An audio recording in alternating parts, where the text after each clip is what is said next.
Bueno, vamos a seguir con la segunda parte de la comentario, podríamos decir así, de, del capítulo 2 de la obra clara, el doctrinal de ciencia. Les recuerdo que habíamos llegado al comentario, llegamos hasta el comentario de los dos teoremas de Koyev y de Coiré, que daban lugar a la hipótesis de Lacan, que los teoremas de Coiré son un caso particular de los teoremas de Koyev, y de donde se deducían lo que Jean-Claude Milner llama lemas de Lacan. Siempre este asunto de los lemas, ¿no es cierto? Los teoremas, los lemas, las hipótesis, hemos visto que corresponden al modo geométrico de la argumentación. Y esto que llama Milner el dispositivo, ¿no? Es decir, qué define lo moderno y cómo se define a partir de lo moderno la ciencia moderna. Esto que Milner llama el dispositivo, ¿no es cierto? Aclara, ¿no? Dice, este dispositivo, digamos, es adecuado para el tratamiento de la hipótesis del sujeto de la ciencia.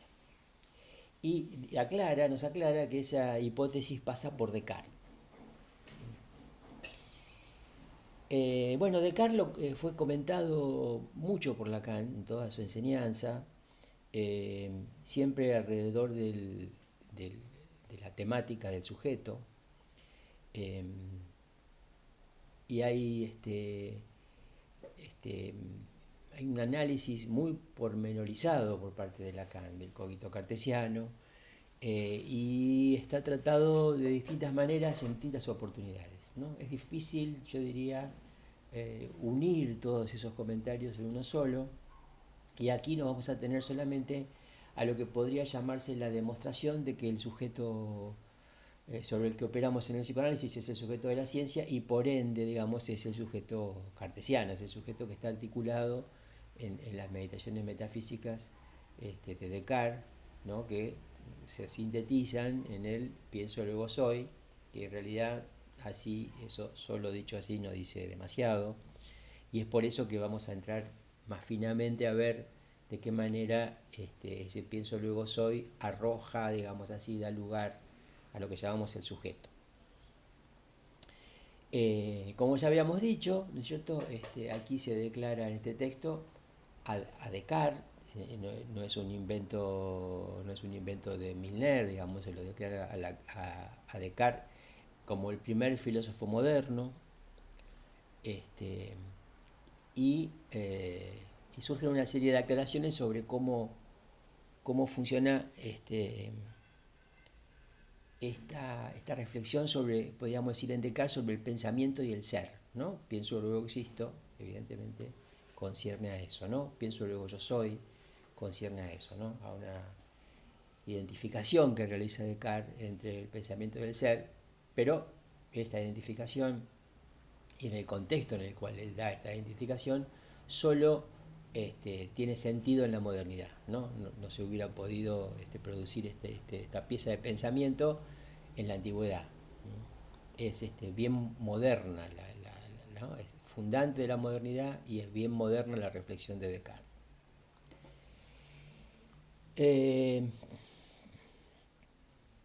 Dice Miller, ¿no? Dice, bueno, hay que ponerse de acuerdo sobre qué significa moderno, ¿no? Dice en el sentido estricto que Lacan le da esta palabra, ¿no? En el lema 3, que era todo lo que es moderno es sincrónico con la ciencia galileana, y solo es moderno lo que es sincrónico con la ciencia galileana. Solo puede significar lo siguiente, dice Miller. Se supone que Descartes da a ver, por el ordenamiento interno de su obra, aquello que el nacimiento de la ciencia moderna requiere al pensamiento, ¿no? Es decir, qué pasa con el pensamiento en el momento de la ciencia moderna. Ahora bien, el edificio cartesiano se apoya de manera crucial en el cogito. El pensamiento de la ciencia, por ende, necesita aquello que el cogito testimonia. El hecho de que el autor de las meditaciones sea a sí mismo el creador de la geometría analítica y el autor de una dióptrica, constituye ciertamente una prueba de peso, ¿no? que está involucrado con la ciencia moderna, Descartes. También es necesario que este no sea un dato contingente, un conjunto de proposiciones que articulan lo que se puede denominar el cartesianismo radical de Lacan lo sostiene. Y ahora vienen las proposiciones, ¿no? Si Descartes es el primer filósofo moderno, lo es debido al cogito. Descartes inventa el sujeto moderno, ya lo habíamos dicho, ¿no? Es Descartes el que inventa el sujeto, no Freud. Descartes inventa el sujeto moderno, Descartes inventa el sujeto de la ciencia. El sujeto freudiano, concluye Milner, en la medida en que el psicoanálisis freudiano es intrínsecamente moderno, no podría ser otro que el sujeto cartesiano. Es decir, lo que habíamos articulado anteriormente, ¿no? De que la ciencia es condición del psicoanálisis. No se hubiera podido inventar el psicoanálisis si no fuera por el paso dado por Descartes, dice en algún momento Lacan. Significa que solo hay psicoanálisis con esta condición, con la condición de que se haya constituido la ciencia moderna con las características que estamos trabajando que esta ciencia posee. Continúa. ¿No? Está relacionando la invención del sujeto moderno como sujeto de la ciencia y este sujeto como siendo al mismo tiempo el sujeto freudiano, porque el psicoanálisis freudiano es intrínsecamente moderno. Entonces dice, no se trata solo de una correlación cronológica, es decir, que estas cosas surgieran al mismo tiempo. Dice, se supone además un parentesco discursivo. La lista de argumentos es la siguiente. La física matematizada elimina todas las cualidades de los existentes. Es el teorema 3. ¿No? Es el teorema 3 de Coiré, que dice, al matematizar a su objeto, la ciencia galileana lo despoja de sus cualidades sensibles. Entonces, la física matematizada elimina todas las cualidades de los existentes, ¿no? Significa que el objeto de estudio de la física, ¿sí? Es un objeto sin cualidades porque es un objeto que fue matematizado, ¿no? La matematización le quita las cualidades. Las cualidades ¿no? Las cualidades participan de alguna manera, podríamos decir, de lo imaginario, ¿no? De lo que es sensible, de lo que es de lo que podemos captar a través de los sentidos. Esas son las cualidades. Una teoría del sujeto que anhele responder a una física como esta, la física matematizada, deberá ella también despojar al sujeto de toda cualidad. Es decir, al mismo tiempo que la ciencia matematizada despoja al objeto de toda cualidad, el sujeto de esa ciencia también debe ser un sujeto, o debería serlo por razones lógicas, sujeto despojado de toda cualidad, ¿no? Significa que este sujeto no entra en lo imaginario, ¿no? Quiero decir, ese punto es el punto importante en el que nosotros diferenciamos al sujeto del yo. El yo es una instancia psíquica imaginaria. Por supuesto que desde que es una instancia psíquica imaginaria está afectado por las cualidades pertenecen a ese registro, al registro de lo imaginario. El yo es con cualidades, ¿no? Mientras que el sujeto, ¿no es cierto?, deberá, para ser moderno, para ser sujeto de la ciencia, deberá poder ser despojado de toda cualidad, que es lo que dice Milner. Este sujeto, constituido de acuerdo con la determinación característica de la ciencia, es el sujeto de la ciencia, dice Milner. No le sentarán las marcas cualitativas de la individualidad empírica, ya dijimos que ese sujeto se distingue de la individualidad empírica, ya sea esta psíquica o somática. Tampoco le sentarán las propiedades cualitativas de un alma, no es ni mortal ni inmortal, ni puro ni impuro, ni justo ni injusto, ni pecador ni santo, ni condenado ni salvado. Tampoco le sentarán las propiedades formales que durante largo tiempo se creyó que eran constitutivas de la subjetividad en cuanto tal. No tiene ni sí mismo, ni reflexividad, ni conciencia. Es un sujeto bastante particular, bastante característico, ¿cierto? Bastante alejado de lo que solemos llamar sujeto, en tanto que de alguna manera todo esto que se está dejando de lado para el sujeto, se está dejando aparte para el sujeto, ¿no es cierto? Son siempre características y rasgos que para nosotros constituyen, ¿no? Para nosotros, digo, en general, para las personas, constituyen la subjetividad. Tal es justamente, dice Milner, el existente que el cogito hace emerger, si al menos se toma en serio el orden de las razones. Bueno, este asunto del orden de las razones viene de hay un comentarista clásico, se llama Geroul, que, que es el que, bueno, ha escrito un texto que se llama El orden de las razones, que hace un análisis exhaustivo de la propuesta cartesiana, de la reflexión cartesiana, y efectivamente es un texto clásico de referencia absoluta. Nosotros no lo incluimos como bibliografía porque nos parece que es un trabajo filosófico y no nos interesa Descartes desde el punto de vista específicamente filosófico, sino cómo lo utiliza Lacan, cómo lo lee Lacan, ¿no? Y cómo lee Lacan ahí sí, en el Cogito, lo que llamamos la emergencia del sujeto. A propósito, yo tengo en la bibliografía, hice una nota que se llama La emergencia del sujeto en Descartes. Es una nota muy breve, pero que trata de aislar y tomar específicamente los elementos que caracterizan lo que llamamos el sujeto cartesiano o el sujeto de la ciencia. Entonces, tal es justamente el existente que el Cogito hace emerger, si al menos se toma en serio el orden de las razones. En efecto, en el instante en que es enunciado como cierto el sujeto, como no, la certeza del sujeto, eso significa cuando es enunciado como cierto, está en disyunción por hipótesis respecto de toda cualidad, es decir, no le pertenece ninguna cualidad, siendo estas revocables, pues, colectiva y distributivamente por la duda. Tenemos que pensar allí que Descartes usa la duda metódica, pone en duda todos los conocimientos adquiridos, siempre que piensa en alguna cosa, ¿no? Y ahí entra la cualidad, ¿no? Ese pensamiento puede ser puesto en duda porque entra por la vía de la cualidad, ¿no? Es decir, que la duda efectivamente revoca toda cualidad, ¿no? Desde el punto de vista de la duda, toda cualidad es revocable. El pensamiento mismo, dice Milner, por el que se lo define, es estrictamente cualquiera. O sea, el pensamiento por el que se define al sujeto, ¿no? Es estrictamente cualquiera. Es el mínimo común de todo pensamiento posible, ¿no? ¿Se acuerdan, ¿no? Lo que es el mínimo común múltiplo en las operaciones aritméticas? Bueno, es el mínimo común de todo pensamiento posible. Si todo pensamiento posible tiene algo, eso conduce al sujeto. No importa la cualidad, la característica que recorre ese pensamiento, porque lo que nos interesa no es el pensamiento en base a las cualidades que son revocables por la duda, sino el pensamiento mismo como tal.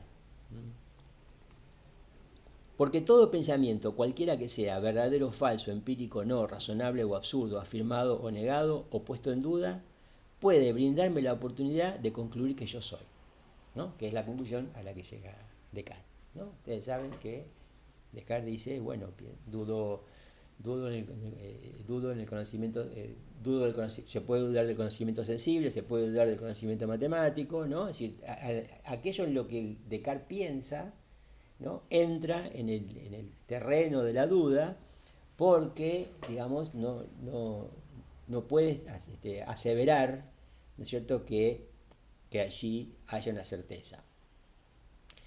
Duda de todo Descartes. Duda de todo tipo de pensamiento, duda de todo tipo de conocimiento, ¿no? Siempre desde el punto de vista de la cualidad. Cuando ese pensamiento pierde la cualidad, es decir, cuando es el pensamiento como tal, sin cualidades, cuando es el pensamiento como hecho, ¿no? Ese es el punto en el cual Descartes encuentra, digamos, una certeza. Es decir, él puede dudar de todo aquello en lo que piensa, ¿no? Donde entra siempre que piensa en algo, ¿no? Piensa en el conocimiento sensible o toma el conocimiento sensible, el pensamiento toma la cuestión matemática, todo eso, pero lo que no puede dudar es de que él está pensando. Cuando duda de todo aquello de lo que duda, no puede dudar que está dudando, de que está pensando. Pero no que está pensando en algo, sino es el solo hecho de pensar, ¿no? Esto es importantísimo para que se entienda, ¿no es cierto?, cómo funciona la duda en Descartes y en qué punto Descartes puede detener esta duda y puede encontrar una certeza. Es una certeza mínima, es eso, es el mínimo común de todo pensamiento posible. Por eso, como dice Milner, digamos, ¿no?, todo pensamiento, cualquiera que sea verdadero o falso, no importa si sea verdadero o falso, empírico o no, razonable o absurdo, afirmado o negado o puesto en duda, puede brindarme la oportunidad de concluir que yo soy. Dice Milner, correlato sin cualidades supuesto a un pensamiento sin cualidades. Se aprecia en qué es existente, nombrado sujeto por Lacan, no por Descartes, responde al gesto de la ciencia moderna, ¿no? Es Descartes es Lacan el que dice el sujeto emerge en Descartes, ¿no? Descartes inventa el sujeto, ¿no?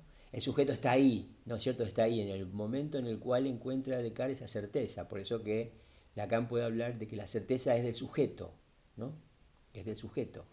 Y fíjense cómo se encuentra esa certeza del sujeto, cuando se dejan caer todo aquello en lo que se piensa y solamente queda el pensamiento vacío, el pensamiento, ¿no? Solo la forma del pensamiento queda, ¿no? O sea, pierde todo contenido el pensamiento en ese punto, para poder remitirnos al sujeto. Bueno, pensemos de alguna manera que, ¿no es cierto?, la asociación libre en el análisis propone al analizante decir lo que se le ocurre. Nunca se propuso al analizante que cuando habla diga verdades, podría mentirnos.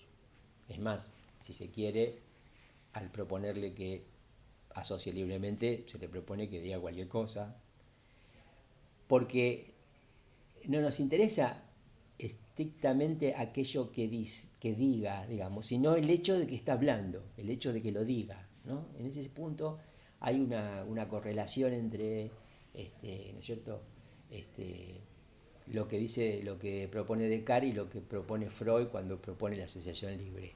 Es decir, a nosotros no nos interesa la verdad o la falsedad de los enunciados del analizante, nos interesa su enunciación, nos interesa que él está hablando cuando dice eso y las cosas que le pueden ocurrir mientras habla, ¿no? Que es el caso donde aparecen los accidentes del discurso, los lapsus, los chistes, los sueños o los olvidos, ¿no es cierto?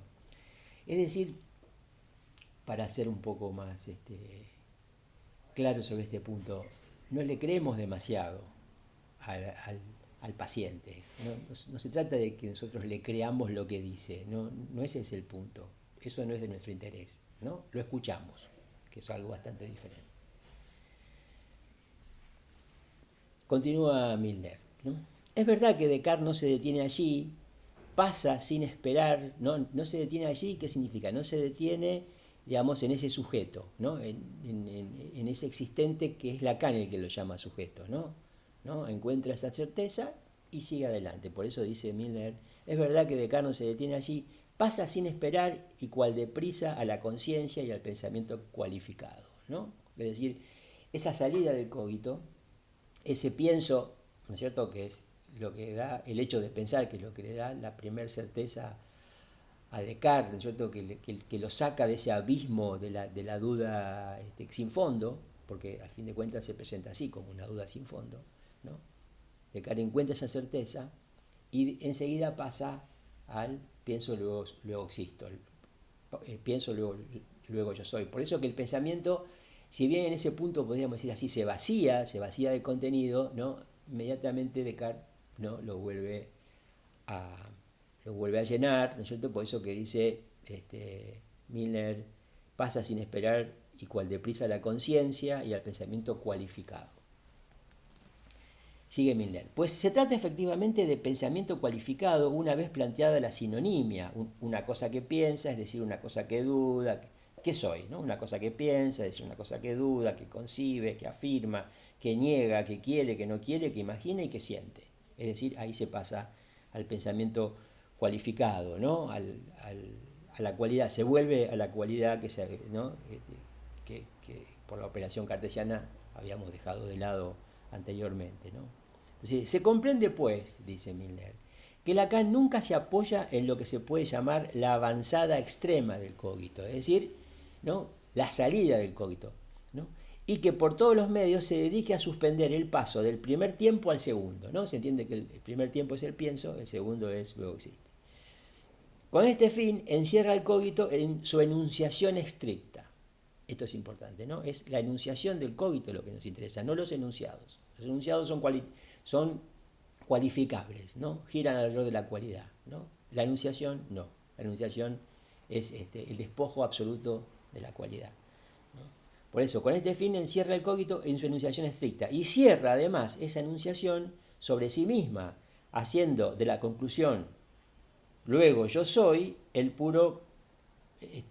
la pura pronunciación sería de la premisa yo pienso, ¿no? Escribir dos puntos, yo pienso, dos puntos, luego yo soy, con comillas alrededor de la segunda cláusula, ¿no? Yo pienso, dos puntos, luego yo soy.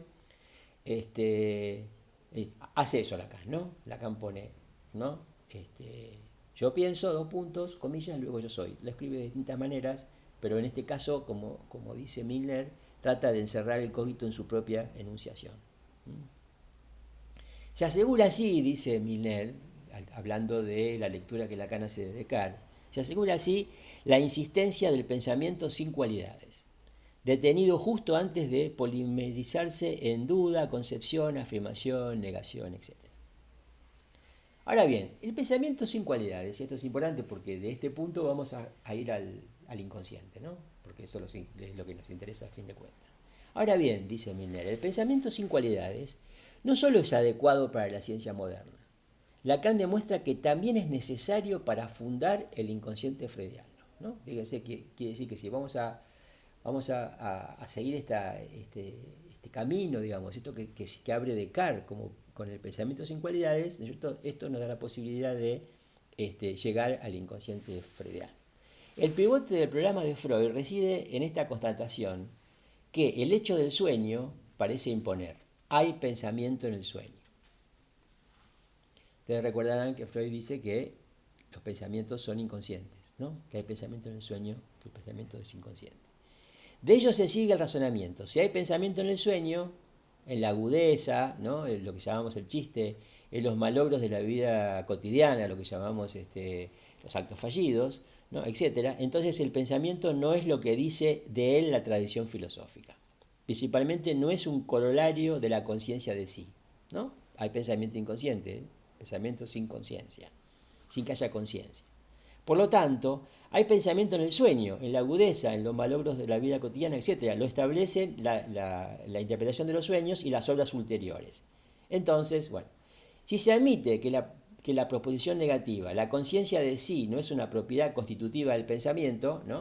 Porque si el pensamiento es inconsciente, entonces la conciencia de sí no tiene nada que hacer respecto al pensamiento, se estenografía con el nombre de inconsciente, dice, si se admite que la proposición negativa, la conciencia de sí, no es una propiedad constitutiva del pensamiento, se estenografía con el nombre de inconsciente, se obtiene el teorema, ¿no? Y ahora viene cuál es el teorema.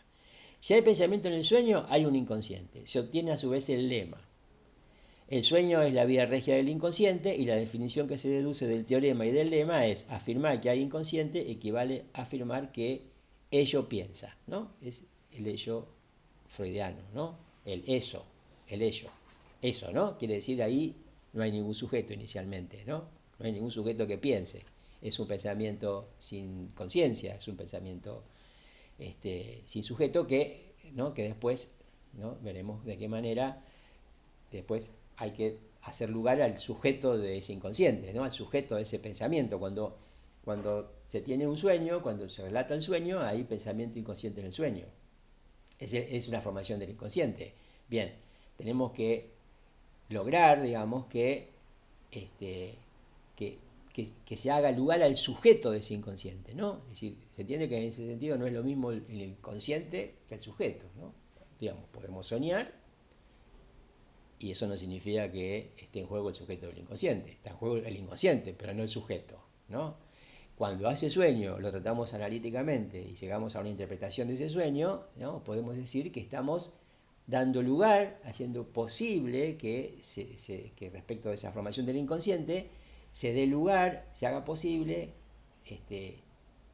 se pueda dar cuenta, digamos así, del efecto sujeto, ¿no? Quiere decir que en ese punto es sutil, pero no es lo mismo decir inconsciente que decir sujeto, ¿no? En tanto que, digamos, se sueña por fuera del análisis y se olvida y se tienen actos fallidos y lapsus por fuera del análisis y nunca nos enteramos de qué manera ese inconsciente tiene que ver con nosotros, ¿no? O de qué manera el inconsciente o esos productos psíquicos tienen que ver con nosotros, ¿no? En tanto que sujetos de ese inconsciente.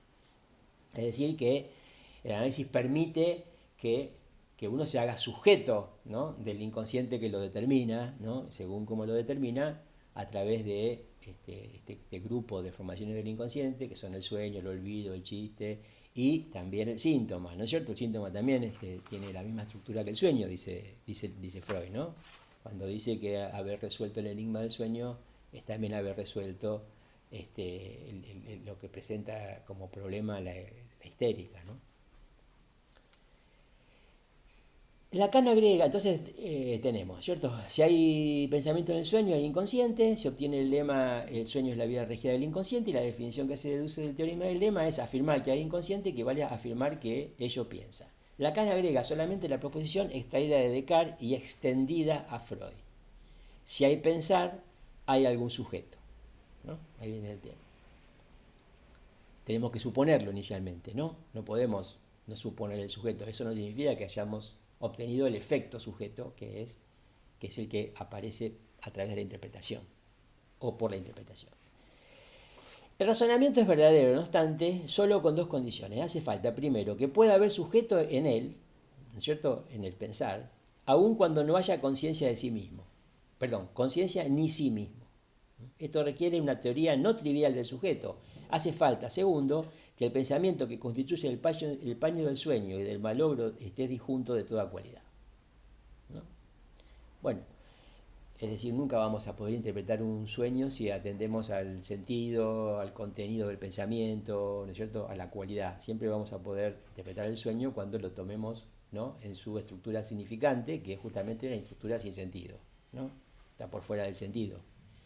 Escuchar es eso, es escuchar el significante. Ya vamos a dar precisiones más adelante sobre qué entender por significante y vamos a dar ejemplos. Pero por ahora es importante que podamos ir diagramando el terreno en el que trabajamos, ¿no es cierto? Ese diagrama del terreno en el que trabajamos, este mapa del terreno en el que trabajamos, es lo que se va como señalizando con estos elementos.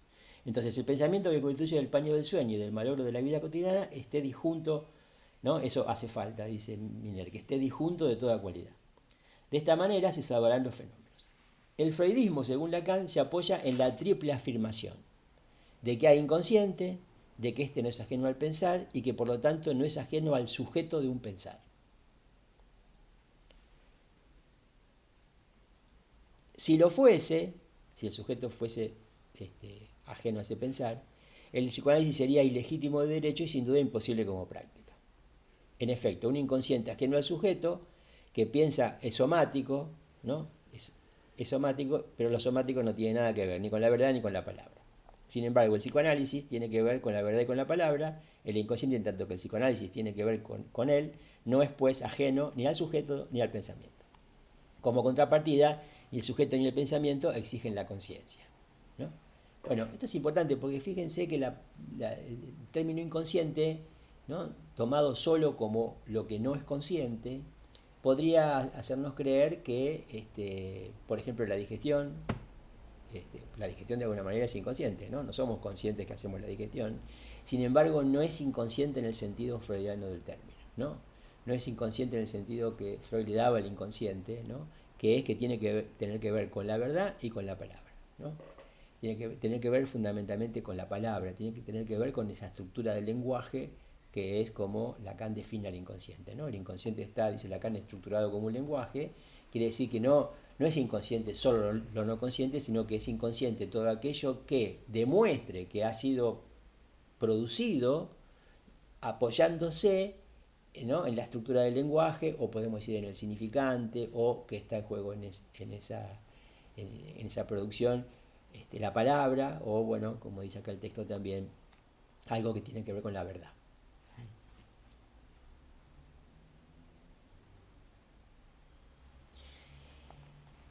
Bueno, hay algunas consideraciones que sigue haciendo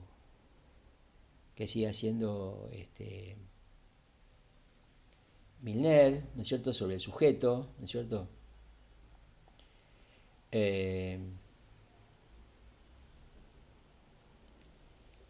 Como sujeto de la ciencia.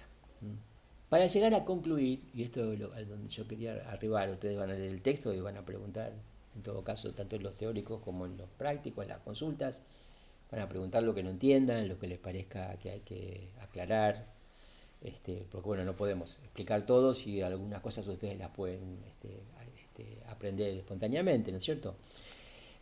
¿Cómo llega a definir Milner lo que llama doctrinal de ciencia en Lacan? ¿No? Dice, la teoría de la ciencia deriva de Coiré y Coyer, ya lo vimos. La interpretación unitaria de Descartes, sabio y metafísico, se apoya en Coiré. La interpretación del cogito es dependiente de Geroul, ¿se acuerdan? Yo lo nombré a Geroul. Se lo escribo para que igual lo van a encontrar.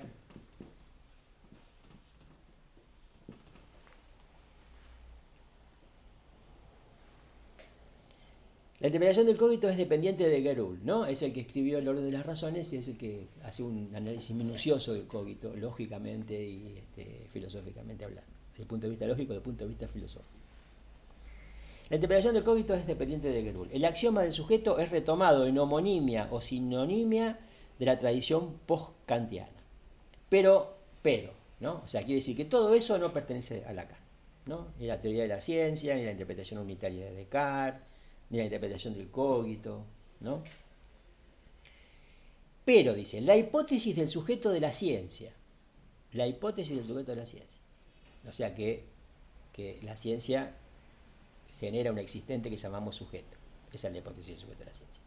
La ecuación de los sujetos, o sea que el sujeto sobre el que operamos en el psicoanálisis es el sujeto de la ciencia, ¿no?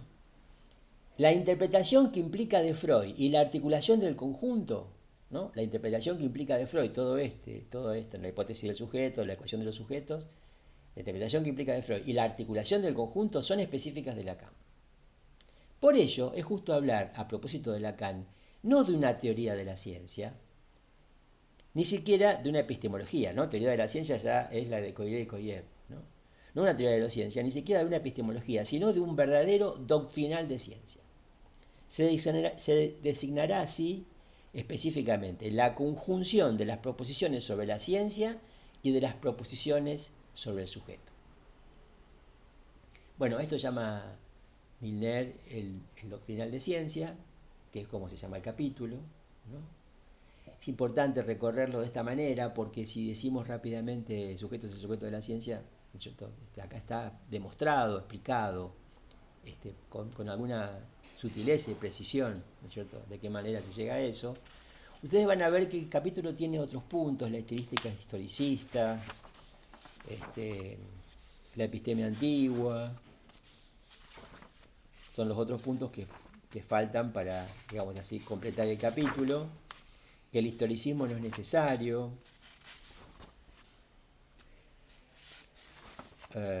literalidad y contingencia.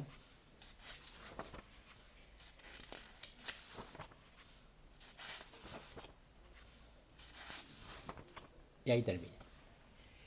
Se dan cuenta que hemos comentado, o he comentado en estas clases, solo 2 puntos de un montón de puntos, creo que llega a ser 7 o 8 puntos. Es evidente que no podemos hacer este trabajo con todos los puntos. Recomiendo que lo lean. Ustedes fíjense que es un estilo que también merece ser comentado, como merecen ser comentados los textos de Lacan. No son textos que uno enseguida se pueda mover con sencillez entre estas argumentaciones, con estas argumentaciones, pero fíjense que esta introducción y lo que ustedes sigan y puedan captar de los otros puntos es importante. Milner recorre muchos temas en este caso, epistemológicos, sobre posiciones sobre lo que es la historia, sobre cómo, de qué manera se pudo fundar la ciencia, se pudo llegar a matematizar el objeto de estudio de la física, ¿no? Cómo se arribó a que la física sea matematizada. Piensen que esto recién ocurre en el siglo XVII y la matemática existe desde los griegos, ¿no? Con lo cual pasó mucho tiempo porque no era sencillo hacer la operación que permitía matematizar el objeto, porque la matemática es fija y necesaria, constante, permanente, y el objeto de estudio de la naturaleza es cambiante, es contingente, es corruptible, etc., ¿no? Bueno, interesante como él explica esa posibilidad de articular estas dos cosas que tienen características tan diferentes, como para que se hubiera podido hacer lugar a la modernidad. Pero aquí se discuten otros temas y muchos otros, y algunos temas que también suponen, si se quiere, haber avanzado un poco en la ciencia de Lacan, ¿no? Por eso es un texto que ustedes podrán hacer con este texto lo que puedan.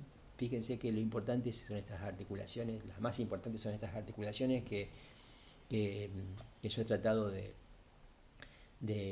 ir entre explicando y leyendo del propio texto, como para que ¿no? Yo no haga un desarrollo y de pronto el texto quede bastante distante de lo que yo digo, sino traté de aproximarme al texto y explicar algunos de estos puntos, como para que ustedes vayan viendo y vayan recordando de qué manera Miller argumenta y de qué manera una cosa se pone en relación con la otra. Fíjense que estamos poniendo en relación a Descartes, el cogito cartesiano, a Descartes en relación, por supuesto, con la ciencia y que con ese existente a la que la ciencia hace lugar, ¿no? Hace lugar, pero forcluye, como expliqué en una de las clases anteriores, es decir, hace lugar ese existente, pero ese existente no entra dentro de la ciencia, entonces ese existente que llamamos sujeto es el sujeto sobre el que operamos en el psicoanálisis, ¿no? Que por supuesto no tiene por qué, por esta razón, ser considerado científico, ni mucho menos, sino que inclusive tiene una posición, hasta podríamos decir, crítica o analítica, digamos así, respecto de la ciencia, ¿no? Puede entrever los límites de la ciencia, que efectivamente los tiene la ciencia, y justamente pasan por el tema del sujeto que la ciencia está imposibilitada de poder incluir, ¿no?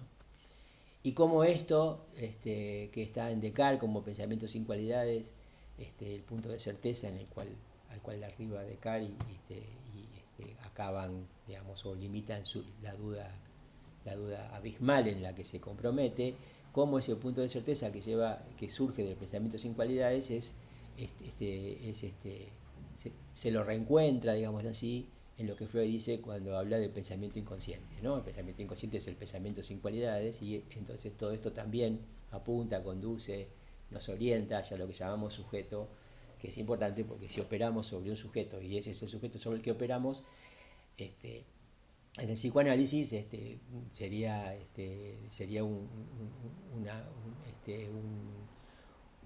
una falta seria, ¿no es cierto?, no poder situar con precisión ese sujeto y que hablemos de sujeto sin saber de qué estamos hablando, ¿no es cierto? Bueno, esto es por hoy y bueno, próximamente vamos a seguir con los otros temas, así que bueno, los dejo.